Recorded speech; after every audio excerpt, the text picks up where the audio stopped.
जब तक यहाँ पे माइक पहुँच रहा है तो हम इस भाई से गुजारिश करेंगे, जो हमारा एक नॉन मुस्लिम ब्रदर यहाँ पे मौजूद हैं, वो सवाल पूछना चाहते हैं। जी भाई, आप मालूम कीजिए, अपना पहले नाम बताइए, अपना प्रोफेशन बताइए और फिर बताइए आपका सवाल क्या है।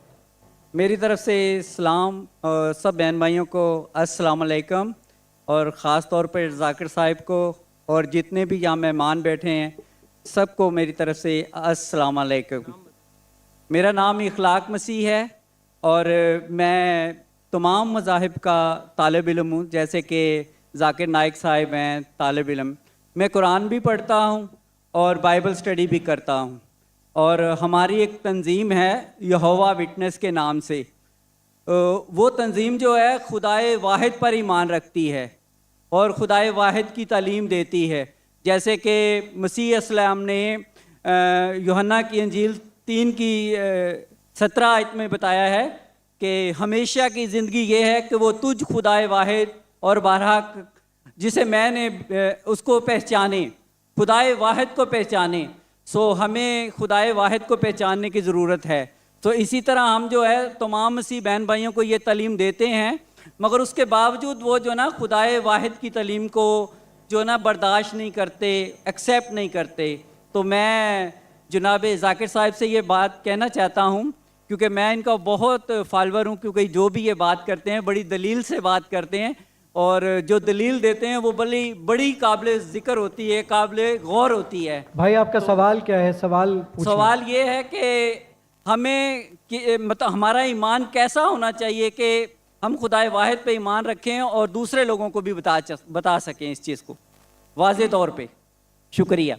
भाई साहब का सवाल है कि किस तरीके से हमें एक खुदा पे ईमान हो, और मैंने मेरे पहले सवाल का जवाब में कह चुका हूँ कि फॉर्मूला है सूरह इखलास, सूरा नंबर 112 आयत नंबर 1 से 4।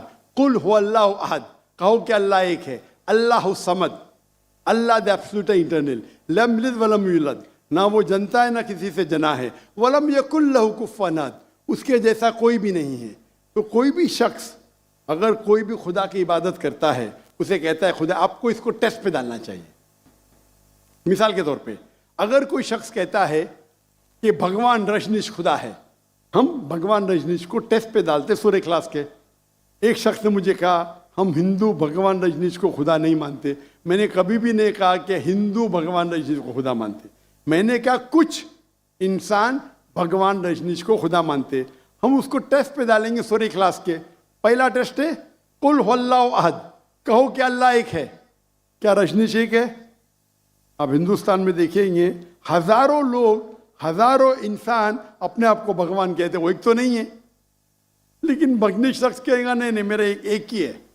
Number 2 Allah Samad, Allah the absolute internal. के रजनीश एब्सोल्यूट इंटरनल था? क्या वो समद था? हम जानते हैं उसकी ऑटोबायोग्राफी में लिखा था कि भगवान रजनीश अस्थमा से सफर कर रहे थे, डायबिटीज मलाइटिस से। आप सोचो, खुदा को अस्थमा हो गया, खुदा को डायबिटीज मलाइटिस हो गया। तीसरा टेस्ट लम यलिद वलम यूलद, he begets not, no is begotten, ना वो किसी को जनता है ना किसी से जना है। हम जानते हैं भगवान रजनीश के वालिदैन थे, वो यूपी में पैदा हुआ।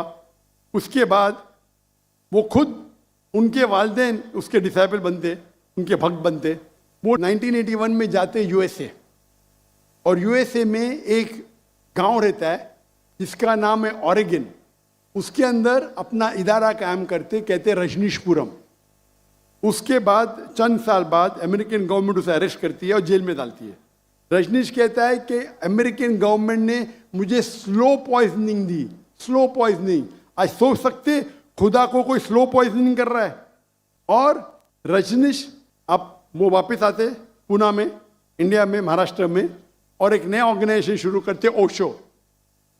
उसके मरने के बाद उसके समाधि पे लिखा है Osho Rajneesh never born never died but visited the earth from the 19th of December to the 31st of January। भगवान रजनीश ना पैदा हुआ ना मरा, लेकिन इस धरती को विजिट करने के लिए, धरती को घूमने के लिए वो आया। उस समाधि पे ये नहीं लिखा था कि भगवान रजनीश को 21 ममालिक का वीज़ा नहीं मिला। आप सोच सकते हैं खुदा भगवान धरती को विजिट करने आता है और उसको वीज़ा की ज़रूरत है। और आर्क बिशप ऑफ ग्रीस कहते हैं अगर आप भगवान रजनीश को नहीं निकालेंगे हम उसका घर जला देंगे। तो जो भी आप कहते हैं खुदा है उसे सूरे इखलास के तराजू पे तोलो। अगर वो पास होता है हमें कोई गिला शिकवा नहीं कि वो खुदा है, लेकिन अगर पास नहीं होता है तो वो गलत खुदा है। तो सूरे इखलास is the touchstone, it is the litmus test for knowing, जानने के लिए वो असली खुदा है कि नहीं। Hope the answer the question.